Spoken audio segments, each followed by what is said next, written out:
Assalamualaikum warahmatullahi wabarakatuh. Perkenalkan, nama saya adalah Muhammad Khairul Ibad. Saya dari mahasiswa Prodi Ilmu Al-Quran dan Tafsir. Saya membuat video ini untuk memenuhi tugas ujian tengah semester dari mata kuliah studi hadis. Yang pertama yakni pembagian dari ilmu hadis. Menurut pengertian ulama, secara garis besar hadis dibagi menjadi dua bagian. Bab pokok yakni hadis riwayah dan juga hadis diroyah. Hadis riwayah menurut Muhammad Ajad Al-Khatib, hadis riwayah adalah ilmu hadis yang membahas tentang pemindahan, yakni pemindahan dalam artian periwayatan dan segala sesuatu yang disandarkan kepada Nabi berupa perkataan, perbuatan, takrir yakni ketetapan atau pengakuan, juga sifat jasmaniyah atau tingkah laku yakni akhlak dengan cara teliti dan juga terperinci. Untuk selanjutnya pengertian dari hadis diroyah ialah menurut pendapat Ibnu Hajar Al-Asqalani, hadis diroyah adalah pengetahuan tentang kaidah-kaidah untuk mengetahui keadaan perawi dan sesuatu yang diriwayatkan. Artinya hadis riwayah ialah hadis yang memiliki arti periwayatan dari hadis tersebut, dari mana dan juga dari siapa hadis tersebut, sehingga riwayatnya itu sampai kepada Nabi. Sedangkan dari hadis diroyah adalah tentang kaidah-kaidah yang untuk mengetahui keadaan dari perawi yang diriwayatkan.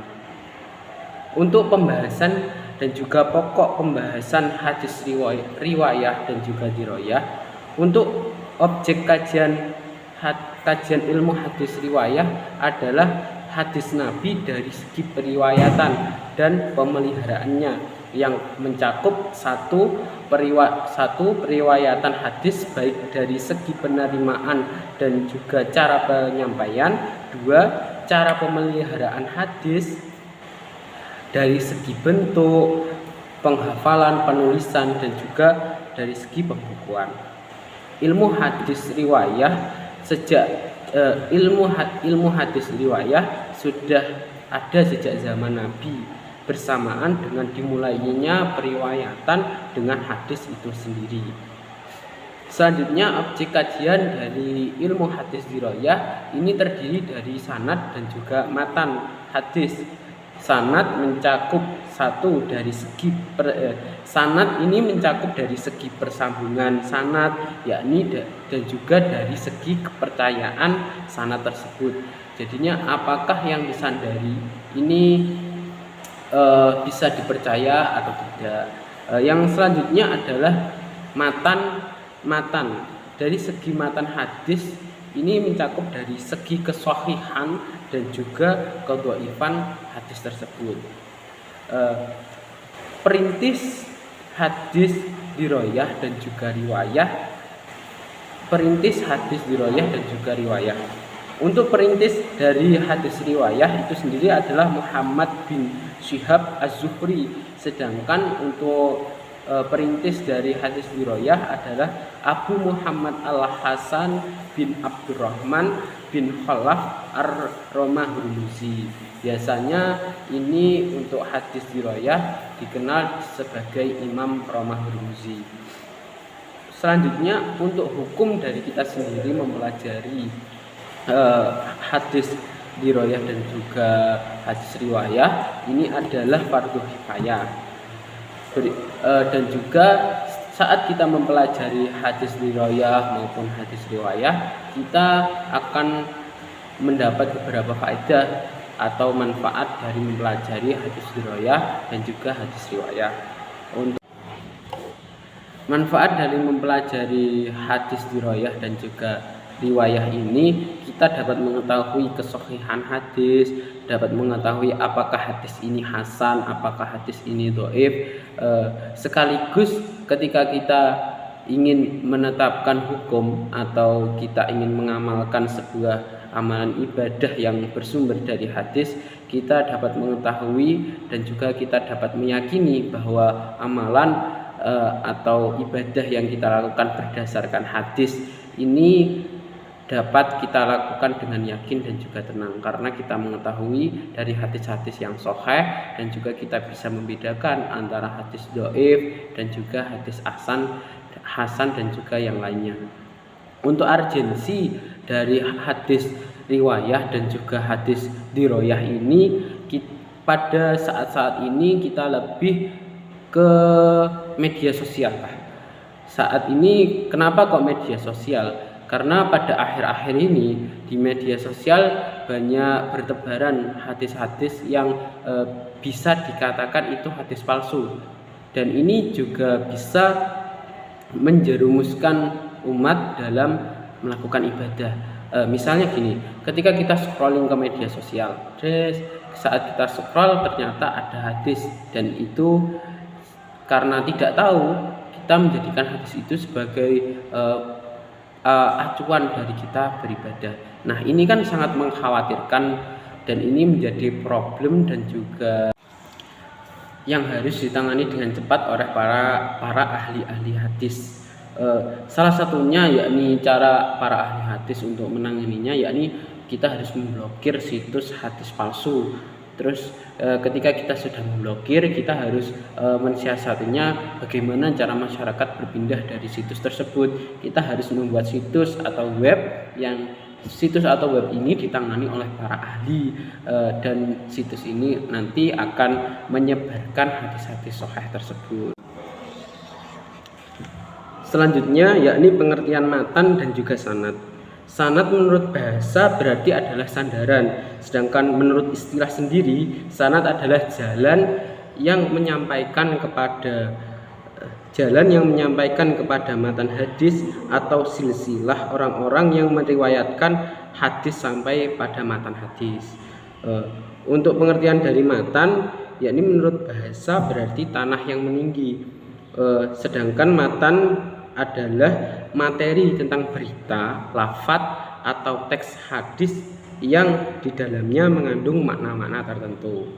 Bisa disimpulkan bahwa sanad merupakan mata rantai hadis dari perawi terakhirnya menuju Rasulullah SAW, sedangkan isi dari hadis tersebut dinamakan matan.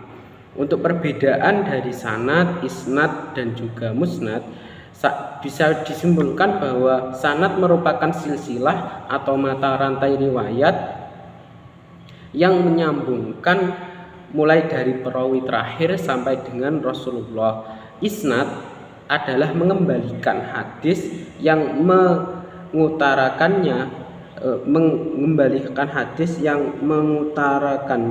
sedangkan yang memasukkan rantai periwayatan ke dalam hadis disebut musnid. Untuk perbedaan hadis, khobar dan juga asar. Untuk hadis merupakan segala sesuatu yang disandarkan kepada Nabi, baik itu ketetapan, perbuatan ataupun ataupun perilaku. Sedangkan khobar berarti segala berita baik itu dari Nabi maupun tidak. Asar diartikan sebagai segala sesuatu yang berasal dari selain Nabi. Kesimpulannya, setiap hadis dan asar adalah khobar, tetapi setiap khobar belum tentu hadis ataupun asar. Untuk gelar orang-orang yang berkompeten dalam dunia hadis dan dalam dunia ilmu hadis itu sendiri ada 5. Yang tertinggi dinamakan Amirul Mukminin fi al-Hadis. Itu adalah gelar tertinggi bagi orang-orang yang berkompeten dalam dunia hadis. Untuk tingkatan selanjutnya yakni Al-Hakim, selanjutnya lagi Al-Hujjah, selanjutnya lagi Al-Hafid, dan selanjutnya lagi adalah Al-Muhaddis. Selanjutnya ini ada pembahasan hadis mutawatir. Hadis mutawatir adalah hadis yang diriwayatkan melewati jalur periwayatan yang banyak, yang menurut adat kebiasaan muhaddis mereka tidak mustahil mereka untuk berdusta. Artinya perawinya dari hadis mutawatir ini diyakini bahwa mereka tidak mungkin berdusta untuk memalsukan hadis tersebut. Untuk syarat-syarat dari hadis mutawatir ini sendiri ada 4, yakni jumlah periwayatnya yang banyak. Artinya periwayat dari satu hadis ini harus banyak, dan juga periwayat itu harus mencapai ketentuan-ketentuan tertentu agar bisa dipercayai bahwa periwayatnya ini adalah seorang yang tidak mungkin atau mustahil untuk berdusta. Selanjutnya adalah karena periwayatnya tidak banyak. Artinya karena syarat dari suatu hadis, karena syarat kemutawatiran suatu hadis ini sangatlah sulit. Selanjutnya perawinya harus mencapai batas ketentuan yang menurut adat mereka mustahil untuk berdusta. Artinya perawinya ini harus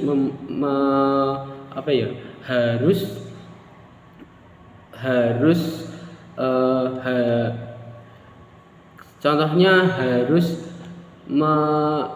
menentukan, artinya harus mencapai ketentuan-ketentuan tertentu dari adat yang bisa diyakini bahwa mereka mustahil untuk berdusta. Selanjutnya periwayatannya harus dilakukan berdasarkan panca indera. Untuk dari macam-macam hadis mutawatir ini dibedakan menjadi 3, yakni hadis mutawatir secara lafzi, hadis mutawatir secara maknawi, dan juga hadis mutawatir secara amali. Untuk keterangannya, hadis mutawatir lafzi ialah hadis yang konteks dan kata-katanya ini sama. Untuk hadis mutawatir maknawi ini adalah hadis yang konteksnya berbeda tapi intinya sama. Untuk hadis mutawatir yang amali ini hadis yang hanya melihat tindakan Nabi, kemudian ketika dilihat ini disaksikan, dicermati, kemudian tindakan Nabi tersebut itu ditiru. Sekian dari saya, kurang lebihnya mohon maaf. Wassalamualaikum warahmatullahi wabarakatuh.